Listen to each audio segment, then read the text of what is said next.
Angle of friction. Topic का name है angle of friction.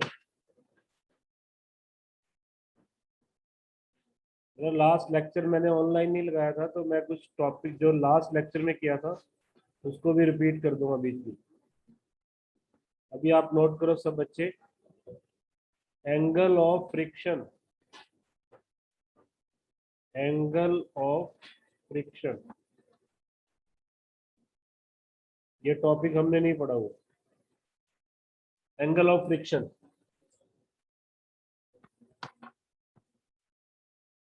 anybody who knows what is angle of friction? बेटा आवाज आ रही है क्या सबको जो कनेक्टेड है? यस। एंगल ऑफ फ्रिक्शन को अच्छे से समझो आप। मान लो ये एक बॉडी है, दिस इज अ बॉडी जिसको मैंने एक हॉरिजॉन्टल सरफेस पे रख दिया। इस बॉडी को मैंने एक हॉरिजॉन्टल सरफेस पे रखा। इसका वेट किधर लगेगा? Vertical downward. वेट जो होता है वो आपको सेंटर पे दिखाना होता है, ऐसे यहां से दिखाते हैं आप। इधर वेट के लिए W ले लो बेशक, जैसे W होता है mg के इक्वल, यू नो। और नॉर्मल रिएक्शन कहाँ लगता है? Vertical upward. नॉर्मल रिएक्शन को आप R से डिनोट करते हो, N से भी डिनोट कर सकते हो। N for normal reaction, N for normal reaction. Fan चला लो बेटा, बंद कीजिए, या ठंड लग रही है फिर बंद कर। AC बंद कर देंगे?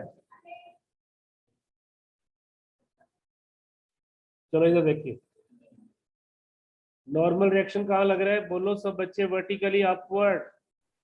अगर मैं बॉडी को इधर मूव करने की कोशिश करूं तो फ्रिक्शनल फोर्स किधर आएगी? अपोजिट डायरेक्शन में। और कहाँ दिखाते हो आप? टेंजेंट लाइन लॉज लिखे थे ना, याद होगा आप, यहाँ दिखाते हो।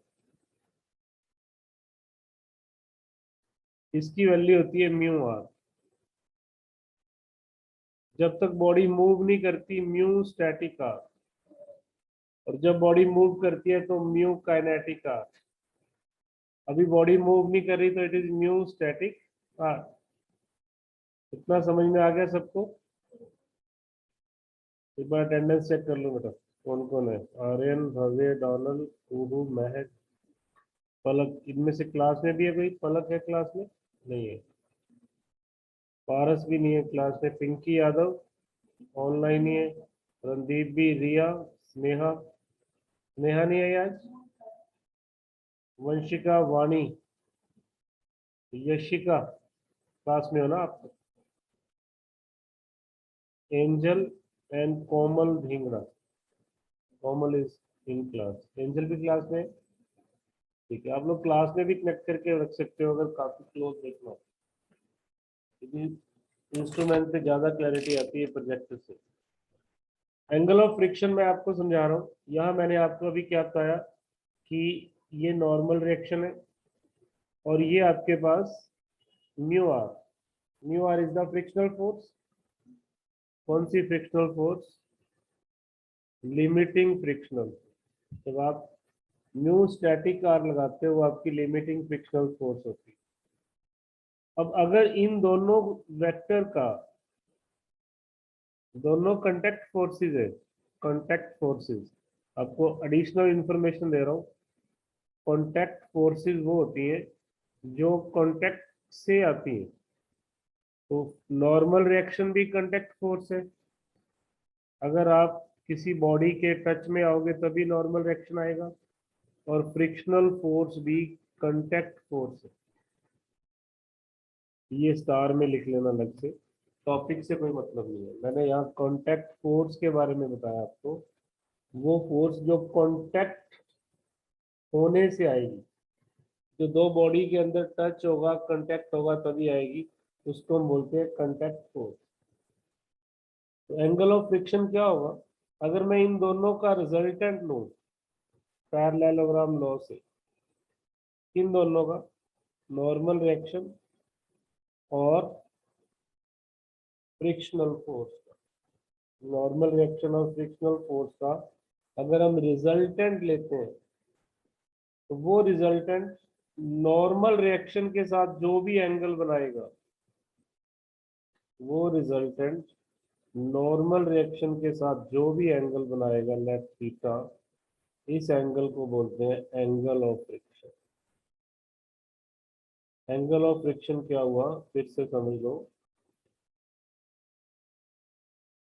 इन दो वेक्टर का रिजल्टेंट, किन दो वेक्टर का, नॉर्मल रिएक्शन और लिमिटिंग फ्रिक्शनल, Limiting frictional. इनका जो रिजल्टेंट है वो नॉर्मल रिएक्शन के साथ जो एंगल बनाएगा, जो भी एंगल हो, जितना भी डिग्री का ये एंगल होगा, उसको हम क्या बोलते हैं, angle of friction. That is called angle of friction. What is Friction. Angle of friction? Now definition क्या होगी देखिए, it is the angle of friction, it is the angle which resultant of normal reaction and limiting frictional force, limiting frictional force makes with, किसके साथ बना था वो angle, makes with normal reaction, makes with normal reaction। फिर से सुनो, it is the angle, it is the angle which resultant of normal reaction and limiting frictional force makes with normal reaction, उसको हम क्या बोलते हैं, एंगल ऑफ फ्रिक्शन। तो ये वाला पॉइंट समझ में आ गया सबको? Yes, sir. आप सब बच्चों को आ गया जो कनेक्टेड है? Yes, sir. Yes, sir. किसी को डाउट बेटा? स्नेहा, वंशिका, वाणी? No, sir. आ गया समझ। आ गया? No, sir. Okay okay. Sonali, आप क्लास में हो, आप कनेक्टेड भी हो? दो है सोनाली ना, इसलिए। तो अगर अपने पास कोई भी बॉडी है, जब भी एंगल ऑफ फ्रिक्शन निकालना होगा तो यहाँ पर तो लगता है नॉर्मल रिएक्शन n, और इधर लगता है frictional force mu N. Mu N लिखना, मैंने n लिया ना, शायद पिछले डायग्राम में म्यू आर कर दिया था, म्यू एन। नॉर्मल रिएक्शन लिखना होता है म्यू एन। और ये वाला जो रिजल्टेंट बना, सीधी लाइन लगानी है अपनी, मेरे से सीधी नहीं लग रही है, ये जो आपके रिजल्टेंट बना आर, आर रिजल्टेंट को देना था, इसलिए नॉर्मल रिएक्शन को एन नाम दे दिया मैंने। इस एंगल को क्या बोलते हैं, एंगल ऑफ फ्रिक्शन। अब इसकी वैल्यू कैसे निकालेंगे, इसको थीटा से डिनोट करेंगे। लिखो, it is denoted by theta. इसको मैंने किससे डिनोट किया, थीटा से। इस ट्रायंगल में, इस राइट एंगल ट्रायंगल में, राइट एंगल ट्रायंगल बना लो, इनके नाम भी रख लो। ओ ए वेक्टर, ओ एन ही है ना, ओ एन को ही मैंने नॉर्मल रिएक्शन नाम दे दिया। ओ आर अपने पास ये रिजल्टेंट हो गया, है ना, आर एन ये साइड हो, इसका मैग्नीट्यूड को नाम आर वेक्टर है और इसका एन वेक्टर है। तो इस ट्रायंगल में, in triangle, in right angle triangle O N R, इसमें अगर आप चेक करेंगे तो टेंजेंट थीटा किसके इक्वल नजर आ रहा है, Rn by On. R N by O N. R N जो वेक्टर है उसकी लेंथ इसके बराबर नहीं है क्या, देखो म्यू एन Yes. के बराबर। Yes, parallel sir. में वेक्टर सेम होता है ना, तो आर एन को मैंने क्या लिख दिया, म्यू एन, और ओ एन को मैंने क्या लिखा, एन का मैग्नीट्यूड। तो मेरे पास टेंजेंट थीटा क्या आ गया, म्यू, और थीटा की वैल्यू कितनी आ गई, टेंजेंट इनवर्स म्यू। एक बार लिख लो, मैं रिपीट कर देता हूँ। थीटा की वैल्यू कितनी आ गई, tangent inverse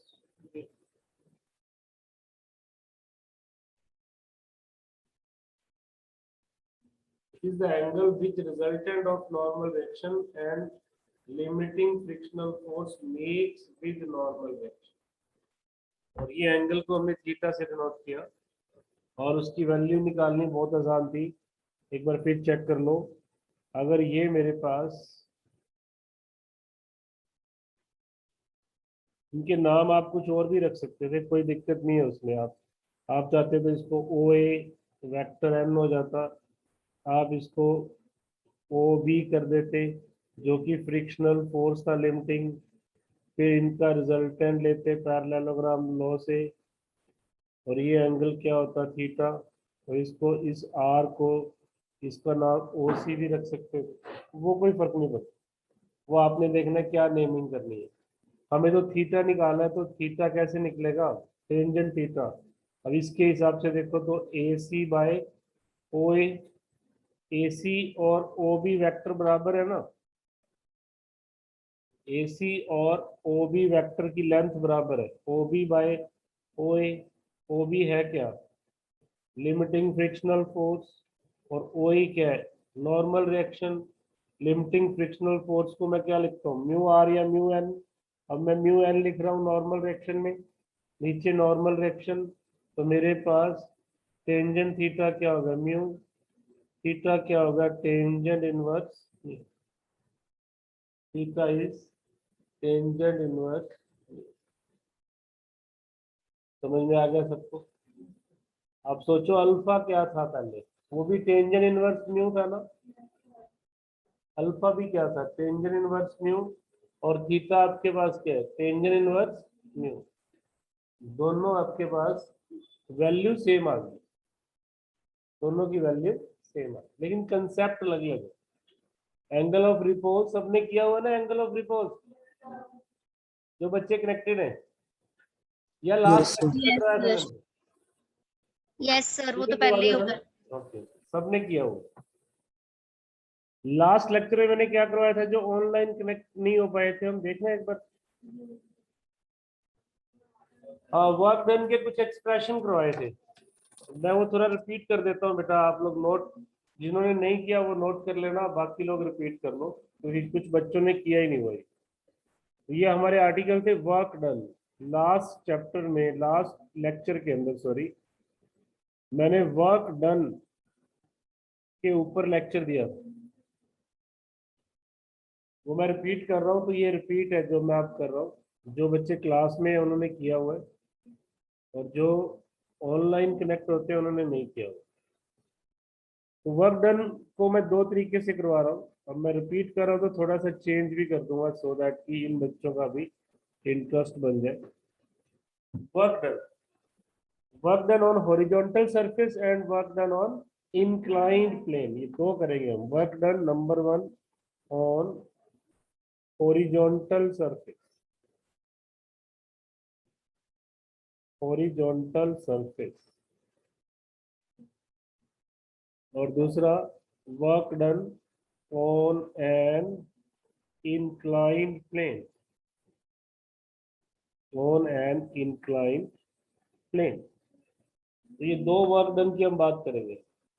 horizontal surface work done ना, आपने डॉट प्रोडक्ट में एक फॉर्मूला पढ़ा था, याद होगा, वर्क डन होता है force dot displacement, it is the dot product of force and displacement.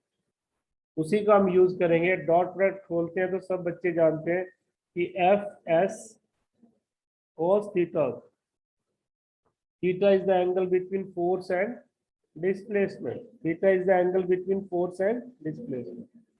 तो सबसे पहला article, repeat article, work done by friction, by friction कर रहा हूं मैं, बाय है सिलेबस में, अगेंस्ट तो उसका उल्टा साइन आ गया। Work done by friction on horizontal surface, ये मेरा आर्टिकल बन गया।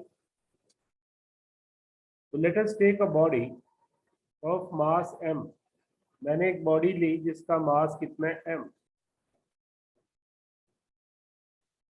Late us take a body of mass m moving on horizontal surface, rough surface, moving on horizontal rough surface। मैं बोल रहा हूं तो आप लिखते जाना बेटा, मैं लिखूंगा नहीं लैंग्वेज को। Moving on horizontal surface, horizontal rough surface whose coefficient of friction, whose coefficient of static friction is mu s and kinetic friction is mu k, दोनों ही ले लो।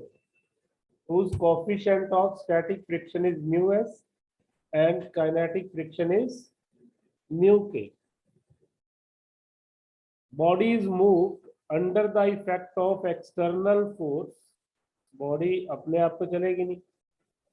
Body is move under the effect of external force, let it cover displacement S, let it cover displacement S in given time, in given time. मान लो इस body ने कितना displacement cover किया, S, in given time. Let it cover displacement S in given time, इतना ठीक है। अब frictional force किधर लगेगी, पीछे की तरफ, सबको मालूम है। और वो कितनी लगती है, जब बॉडी मूव करती है तो इसको कौन रोकता है, म्यू काइनेटिक। कौन रोकता है, म्यू काइनेटिक ना। Let W be the work done, W be the work done by friction.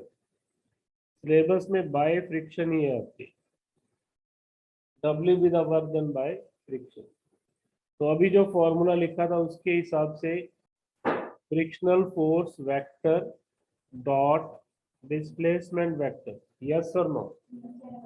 ये आर्टिकल पहले वाला चल रहा है बेटा, इसका तो अभी नाम लिखा हुआ है, बाद में देखेंगे इसको। वर्क डन क्या बना, frictional force vector displacement vector.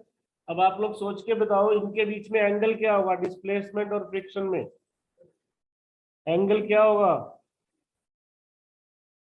एक इधर लग रहा है और एक इधर जा रही है, डिस्प्लेसमेंट इधर हो रहा है, 180। फ्रिक्शन इधर, तो एंगल बेटा कितना होगा, 180।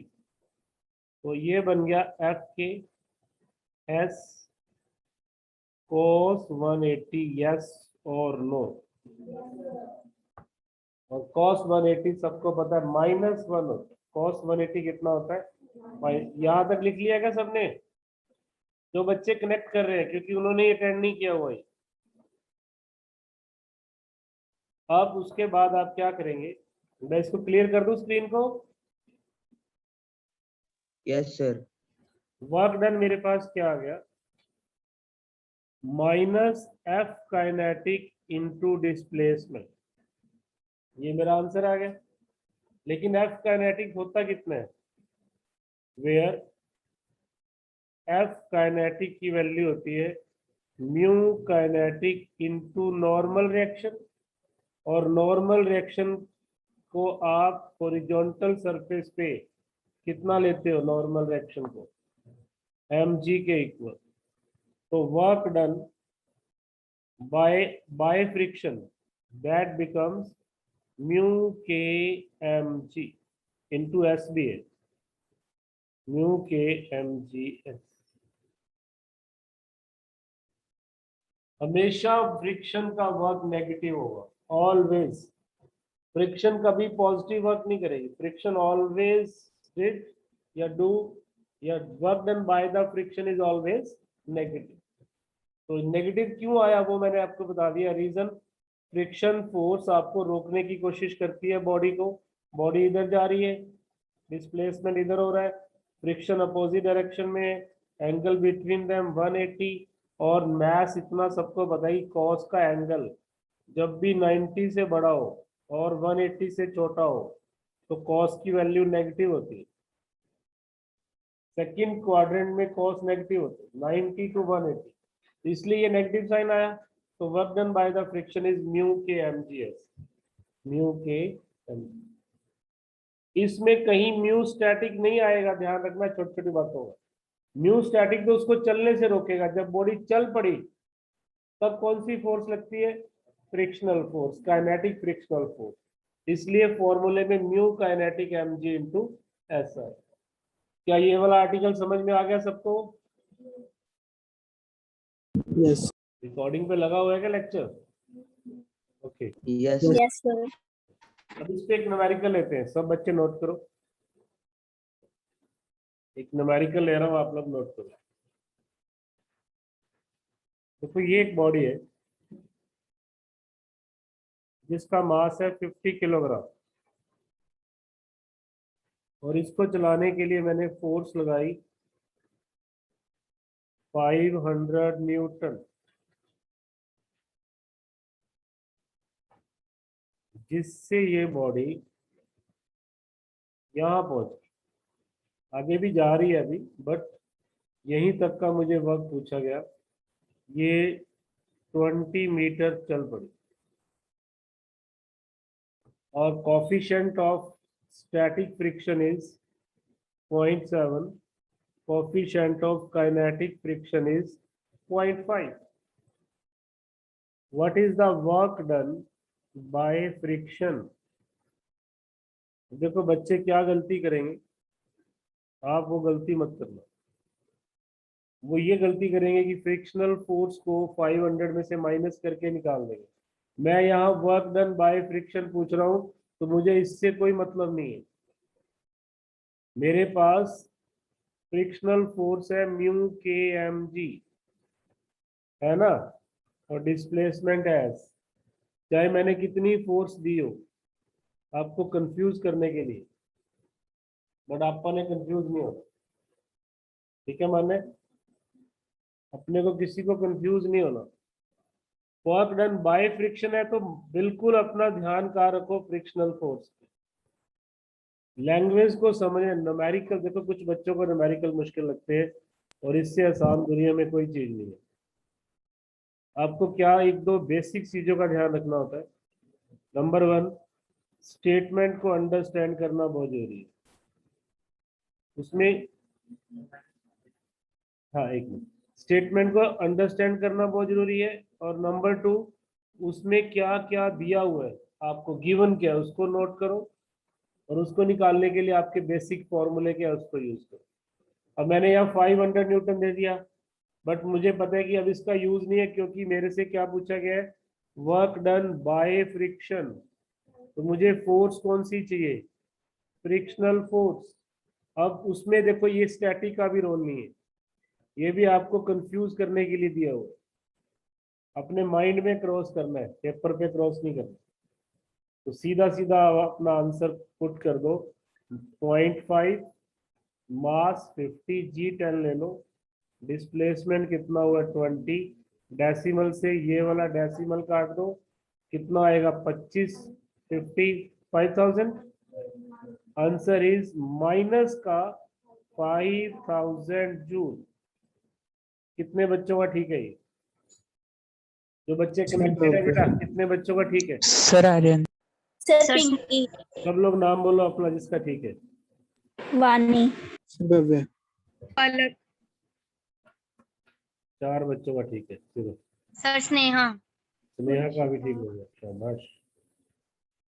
चलो, ऑलमोस्ट सबका ठीक होना चाहिए, क्योंकि इसमें मैंने फॉर्मूला लगाया सीधा सीधा बाय फ्रिक्शन।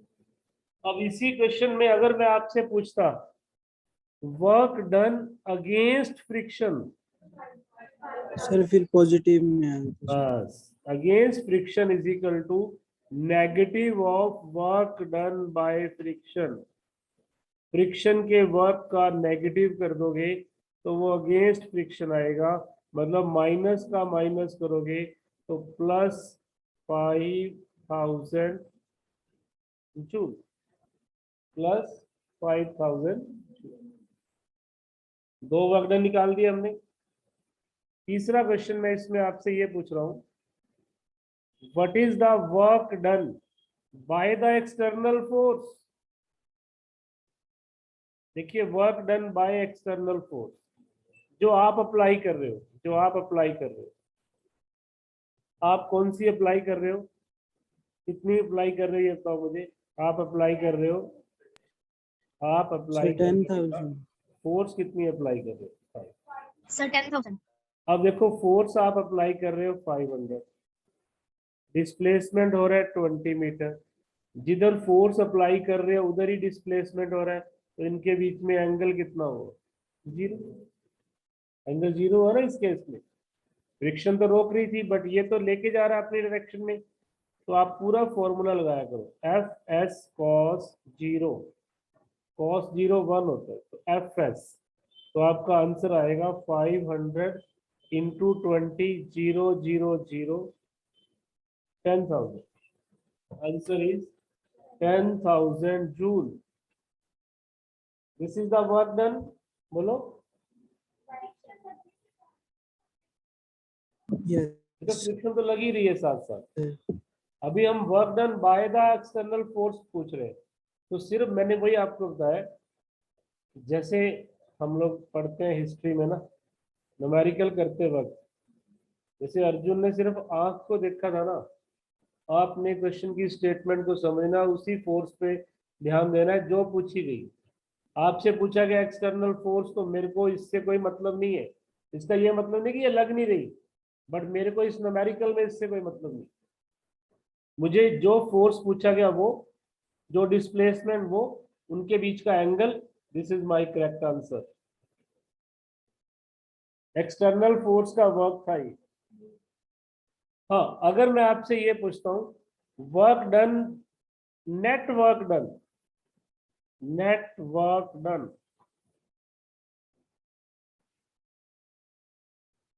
तो आपके दो वर्क हुए, एक बाय फ्रिक्शन, एक बाय एक्सटर्नल फोर्स। और तो कोई वर्क नहीं हुआ बाय वाला, अगेंस्ट को नहीं लेना इसमें, बाय वाला तो कोई वर्क नहीं हुआ। तो टोटल वर्क डन आपके पास, इन दोनों को ऐड कर, 5। एक तो ये तरीका है।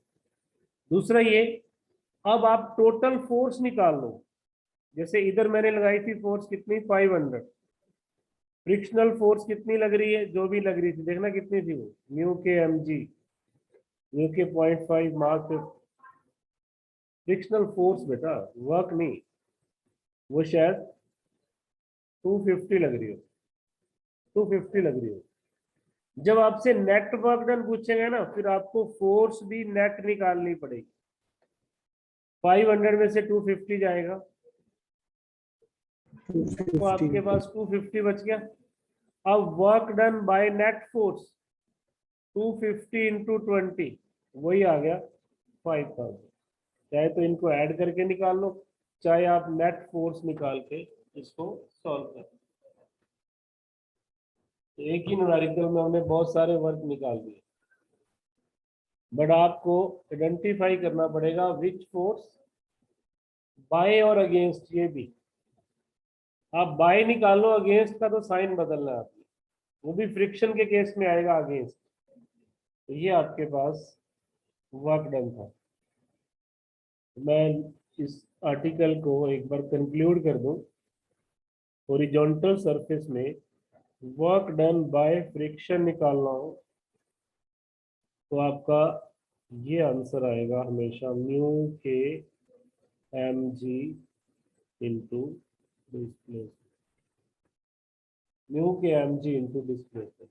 वैसे मैं म्यू के एम जी को भी ऐसे लिखूंगा, म्यू के नॉर्मल रिएक्शन, क्योंकि हर बार नॉर्मल रिएक्शन एम जी नहीं होगा।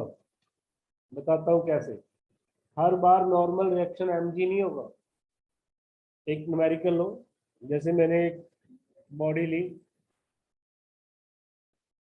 इस बार इस पे एक्सटर्नल फोर्स इधर लगाई, और ये रफ सरफेस है।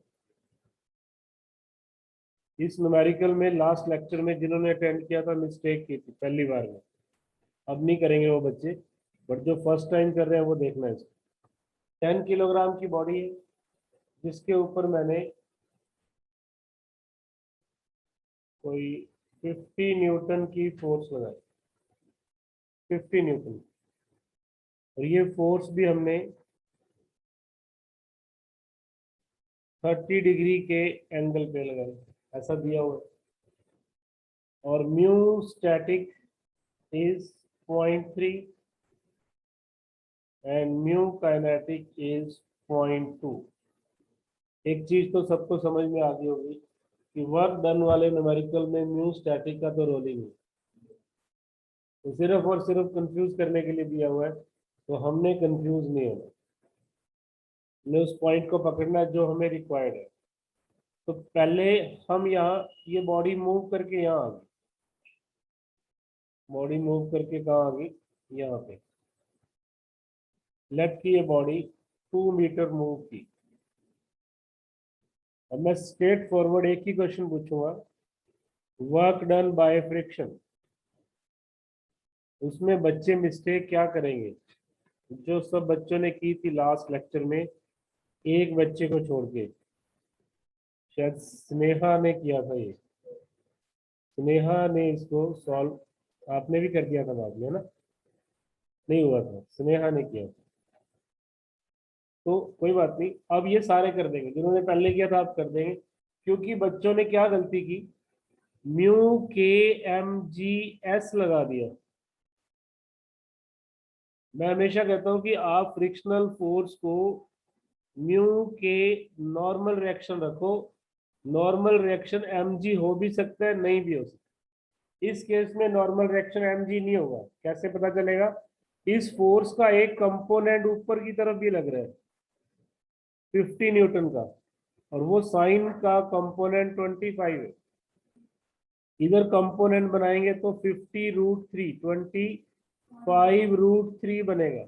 कंपोनेंट सबको बनाने आते हैं, जो वेक्टर, जिन्होंने नहीं पढ़ा वेक्टर में, वो अभी ऐसे ध्यान रखें, जिधर एंगल होता है उधर आप cos थीटा करते हो, उसके 90 डिग्री पे आप उसको sin theta. sin थीटा करते हो।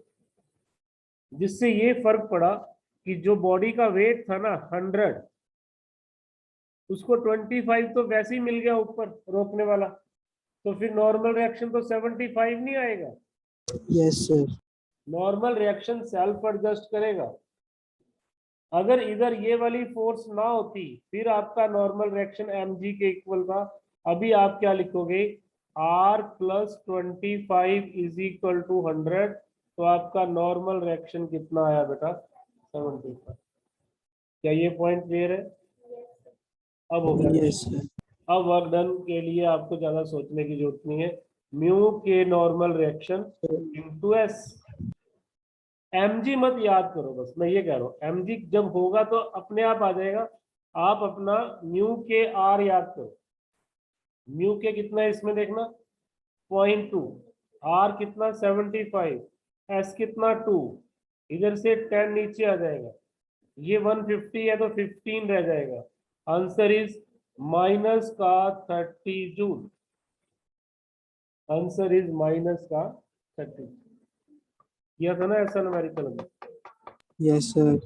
बेटा किसी को पूछना हो जो फर्स्ट टाइम कर रहे हैं वर्क डन के क्वेश्चन, कहीं से भी कोई डाउट हो, बोलो। No, sir. No, sir. दूसरा आर्टिकल किया था हमने, सुनो इधर सब। सेकंड आर्टिकल था work done on an incline plane. इसी तरह से एक प्लेन बना लो, इंक्लाइन प्लेन बना लो।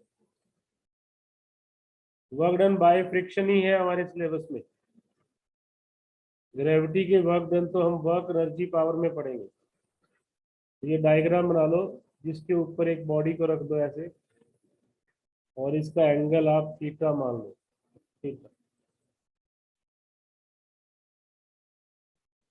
Consider a body of mass m, इसका मास हमने m लेट कर लिया, is placed on an inclined plane having angle of inclination theta, having angle of inclination theta। एक बॉडी ली हमने जिसका मास है is placed on an inclined plane having angle of inclination theta, let mu k, इसी का use है, mu s का use नहीं, let mu k is the coefficient of kinetic friction, इसका coefficient of kinetic friction कितना है, mu k, ये symbol होता है mu, mu k be the coefficient of kinetic friction। Is it clear? अब ये बॉडी नीचे की तरफ मूव कर रही है, मान लो ये s डिस्प्लेसमेंट कवर किया, तो वो वर्क डन निकालना मुझे, जब इसने कितना डिस्प्लेसमेंट कवर किया, s।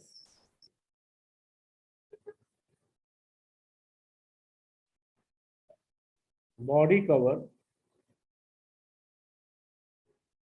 लेट कर लो, let body cover displacement s on incline plane.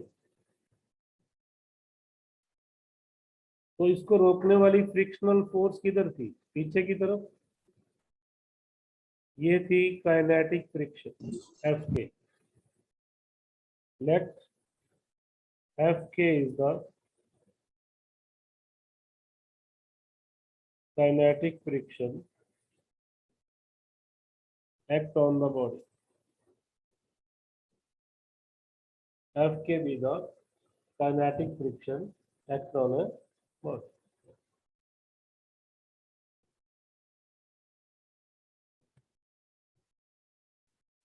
और इधर से इसका नॉर्मल रिएक्शन किधर आएगा, इस तरफ आएगा, आर बॉडी Yes, का जो वेट, बॉडी का जो वेट लगता है वो नीचे की तरफ लगता है, एम जी। अगर ये एंगल थीटा है तो ये एंगल भी थीटा होगा, ऐसा आपने ज्योमेट्री पढ़ी हुई है सब बच्चों ने। इसके कंपोनेंट क्या बनेंगे, इधर बनेगा mg cos theta, और इधर क्या mg sin बनेगा, theta। M G sine theta. Diagram में दोबारा से बना दो, इस तरफ एम जी साइन थीटा, इधर एम जी कॉस थीटा। तो नॉर्मल रिएक्शन किसके इक्वल हुआ, mg cos theta। Normal reaction किसके इक्वल हुआ, एम जी कॉस थीटा। और काइनेटिक फ्रिक्शन किसके इक्वल हुआ, म्यू आर। वो किसके इक्वल बन जाएगा, mu K, mu M G cos theta, equation 1। Normal reaction किसको बैलेंस करेगा, एम जी कॉस थीटा को, और म्यू के क्या बनेगा, mu M G cos theta, यही बनेगा। हाँ माने क्या हो गया, समझ में आ रहा है, स्माइल आ रही है ना, आपस में बातें कर रहे हो आप लोग, बताओ कुछ कहना। अब जब बॉडी मूव करेगी तो वर्क डन किधर होगा, फ्रिक्शन वर्क कैसी करेगी बताओ, इस इंक्लाइन प्लेन पे जो बॉडी मूव करेगी उसको रोकेगा कौन, एफ के। और डिस्प्लेसमेंट किधर हो रहा है, अपोजिट डायरेक्शन में। एंगल बताओ कितना होगा इनके बीच में, थीटा। एंगल कितना होगा, थीटा थीटा नहीं, इनके बीच में, इनके सर बीच 180। ना 180। तो let W be the work done by friction, by syllabus में बाय फ्रिक्शन। तो W क्या बनेगा, W बनेगा frictional force dot displacement, frictional force displacement cos 180 minus frictional minus displacement, यही हमने पहले किया था। इक्वेशन 1 का 2 में यूज कर दो, use equation 1 in equation 2, use equation 1 in equation 2, f k की वैल्यू पुट कर दो माइनस म्यू के M G cos theta into s. ये आपका वर्क डन आ गया बाय फ्रिक्शन, वर्क डन किसका आ गया, by friction. This is the work done by friction. किसी को डाउट हो? देखो दोनों फॉर्मूलों में फर्क नहीं है। अगर मैं इसको ऐसे लिखता हूँ ना, म्यू के आर एस, यही दोनों फॉर्मूले अभी भी, बस फर्क इतना है, हॉरिजॉन्टल सरफेस में आर मेरा एम जी के इक्वल था और इंक्लाइन प्लेन में नॉर्मल रिएक्शन मेरा एम जी कॉस थीटा के इक्वल। तो ये सारा कुछ आपको यूज करना है और this is your topic of the day. इसको पढ़ के आना बेटा, और एक्सरसाइज करनी है आपको। नेक्स्ट जो भी आपने कर लिया उससे नेक्स्ट ट्राई करके आना, नेक्स्ट एक्सरसाइज ट्राई करो।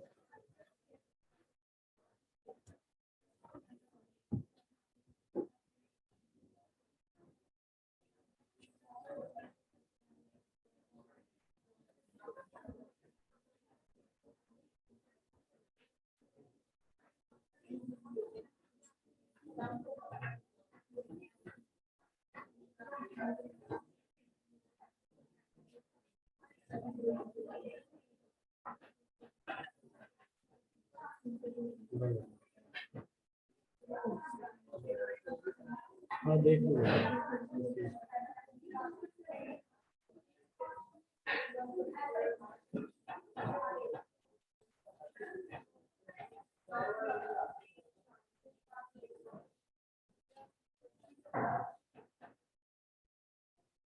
आयशु, हेलो,